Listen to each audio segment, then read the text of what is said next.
आप कई मंच से इस बात की कई बार उल्लेख करते रहते हैं कि आर्थिक असमानता दूर करने के लिए श्रम शोषण मुक्ति के साथ हमें तालमेल बिठाना चाहिए। क्या है मामला ये? एक बात ये सोचिए कि आर्थिक असमानता कम होनी चाहिए, यह बात बिल्कुल सही है। हर आदमी इस बात को कहता है, लेकिन आर्थिक असमानता कम होगी ही नहीं, तब तक कम नहीं होगी कि जब तक आप श्रम का मूल्य नहीं बढ़ने देंगे। क्योंकि श्रम ही अकेला है जो रोजगार का सृजन करता है। कहीं भी मशीनें, ये तो मशीनें जो है या कृत्रिम ऊर्जा जो है, ये तो रोजगार का स्वरूप परिवर्तन कर देती है, रोजगार देती नहीं है। जितना रोजगार मशीनें देती है उससे 10 गुना ज्यादा लोगों को बेरोजगार करती है। तो रोजगार देता तो श्रम है और आप लगा रहे हैं कृत्रिम ऊर्जा पर। इसलिए मेरा यही मानना है कि श्रम को के बारे में जरूर विचार करना चाहिए। अगर आप आर्थिक असमानता कम करना चाहते हैं कि श्रम की मांग बढ़ने दीजिए, श्रम का मूल्य बढ़ने दीजिए।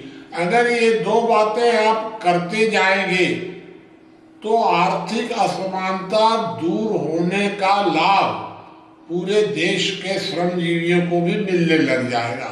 अन्यथा न आर्थिक असमानता कम होगी और न श्रमजीवियों को लाभ होगा। समाज में शांति बनाए रखने के लिए श्रम की मांग में वृद्धि करना होगा। क्या है मामला? जब काम रहेगा ही नहीं तो फिर श्रम को कहाँ खपाया जाए? तो इसीलिए तो मेरा ये कहना ये है कि काम के अवसर पैदा करने दीजिए।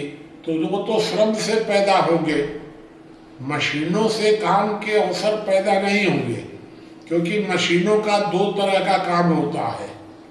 एक कि वो जो नजदीक में मशीनें जहाँ कारखाने लगते हैं उसका जो नजदीक का जो एरिया होता है वहाँ वो रोजगार देती हैं, और उससे जो दूर का खपत का एरिया है उन सबको बेरोजगार करती हैं। तो ये तो कारखानों का तो यही हाल है।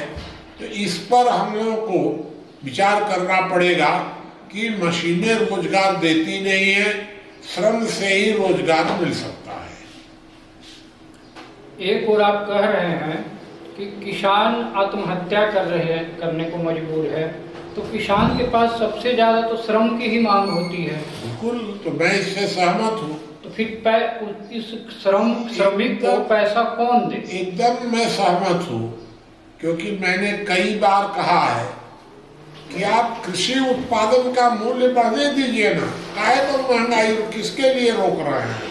पूंजीपतियों के लिए महंगाई को रोक रहे हैं। श्रम का मूल्य बढ़ने दीजिए और कृषि उत्पादन का मूल्य भी बढ़ने दीजिए। तो काहे को न किसान आत्महत्या करेगा न श्रम के साथ अन्याय होगा। लेकिन आप श्रम का मूल्य भी रोक रहे हैं और कृषि उत्पादन का मूल्य भी रोक कर रख रहे हैं। ये गलत अर्थनीति है।